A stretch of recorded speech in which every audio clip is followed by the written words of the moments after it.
కళ్ళల్లోంచి వచ్చేది నీళ్ళే. Tollywood super star Mahesh Babu spider movie disaster తర్వాత చేసిన అన్ని సినిమాలతో సాలిడ్ కంబ్యాక్ను సొంతం చేసుకుని సినిమాకి తన రేంజ్ను పెంచుకుంటూ దూసుకుపోతూ ఉండగా లాస్ట్ 2 సినిమాలతో సెన్సేషనల్ కలెక్షన్లతో దుమ్ము లేపాడు. మహేష్ బాబు నటించిన లాస్ట్ 5 సినిమాల కలెక్షన్లు ఓపెనింగ్ సినిమాకి పెరుగుతూ దూసుకుపోతూ ఉండడం విశేషమని చెప్పొచ్చు.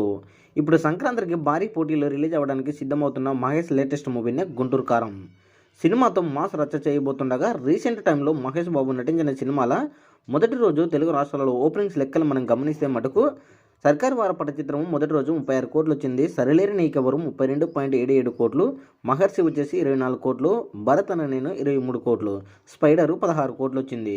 మొత్తం మీద ఇప్పుడు సినిమా మీద ఉన్న అంచనాల్లో సినిమా క్రేజ్ దృష్ట్యా మరోసారి 32 నుంచి 35 కోట్ల రేంజ్లో షేరును మొదటి రోజు సొంతం చేసుకునే అవకాశం ఉంది అని చెప్పొచ్చు. సినిమాకి టాక్ బాగుండి సోకి కలెక్షన్ల పరంగా రంపేజ్ ఉంటే మొదటి రోజు లెక్క ఇంకా పెరిగే అవకాశం ఎంతైనా ఉందని చెప్పొచ్చు.